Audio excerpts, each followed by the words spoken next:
Good morning, guys. Story time with Ash and Sean.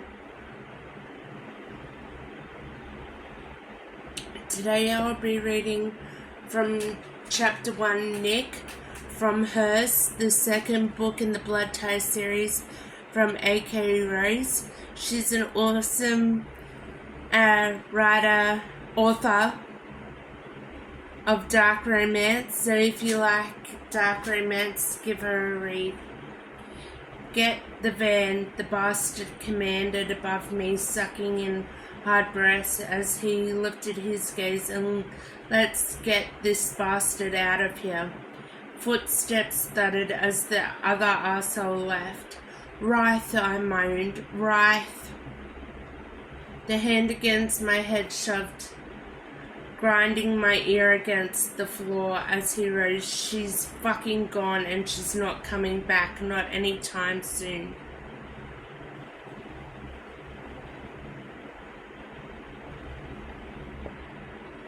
Her screams still rang in my head, the terrified sound like a nail in my coffin, hammered home with the brutal thunder of my heart.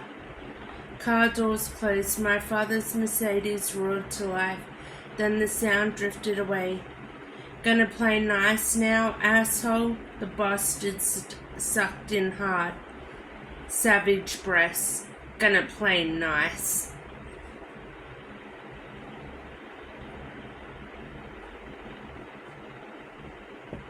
How about no? I jerked my body around, crushing the steel cuffs against my wrist, and swung my legs out, catching him around the ankles. He buckled, crashing to the ground beside me with an unmerciful thud. I wasted no time shoving forward, even as a sickening wave of agony radiated through my stomach. I lifted my knees to my chest and fed my feet between my arms before lunging upward.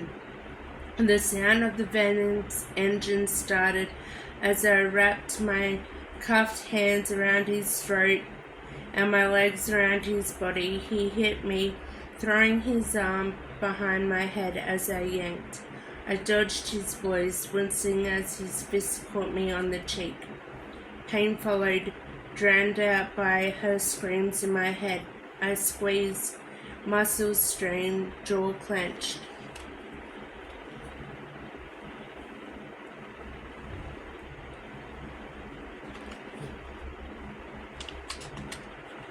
Nick! Rice screams filled me, not the sickening wheezing of the man against me,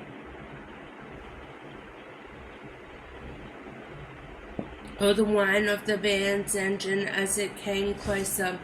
The bastard stilled against me. His hands hit the ground, and there they stayed. I relaxed my hold, listening to the slow hiss of air. My heart thudded.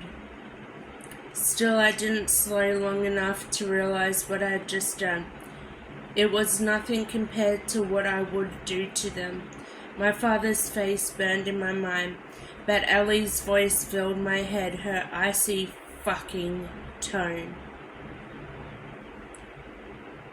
Hate seeped inside me as I unwound my hands from around his neck.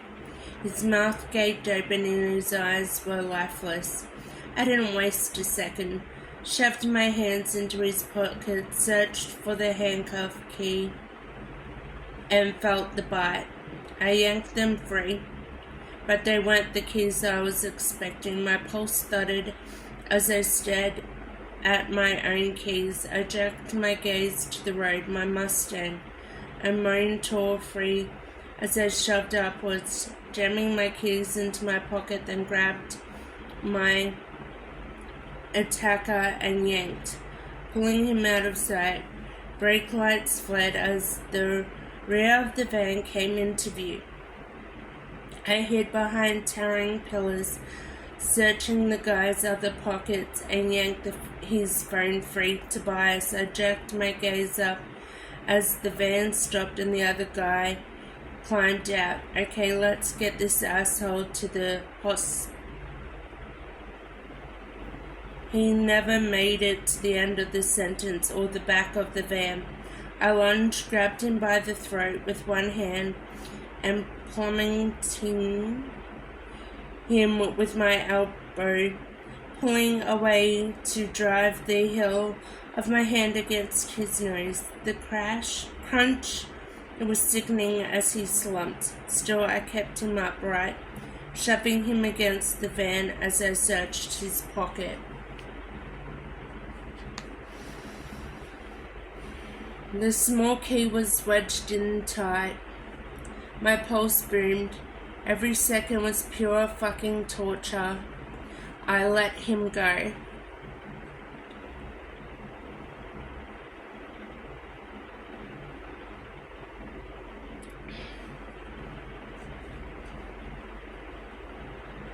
Leaving him to drop hard as I twisted my hands, then unleashed a roar when I couldn't reach. My hands shook as I pushed the key between my lips and bent, guiding it into the lock before I gripped it. With my teeth inturned, I ran, leaving the cuffs to drop from my wrist, and grabbed my keys from my pocket as I stumbled into the glaring sun, catching sight of the Mustang in the distance. A surge of adrenaline hit me. I grabbed the bastard's phone and pressed the button, praying like hell it wasn't locked. It wasn't. But it wasn't exactly a phone, more like a tracker, and Matt filled the screen, a blinking red light moving. I didn't need an explanation to know what it was. It was right. I pressed the button, then punched in Tobias' number, listening to the damn thing ring. And ring and ring. Fuck! I raced for the Mustang, yanking the door open and slid behind the wheel, then punched the key into the engine and started the car with a roar. I checked the map, that blinking red light teasing me. You won't catch her, you won't. Like hell I won't. I shoved the car into gear, wincing as agony ripped through me. Still, I yanked the wheel and punched the accelerator. The V8 engine roared, and the tires screamed as I spun the wheel, and the beast surged forward. I divided my focus between the road and the blinking red light. They drove south. I tried to think of what was there. Nothing but emptiness that I knew of, at least.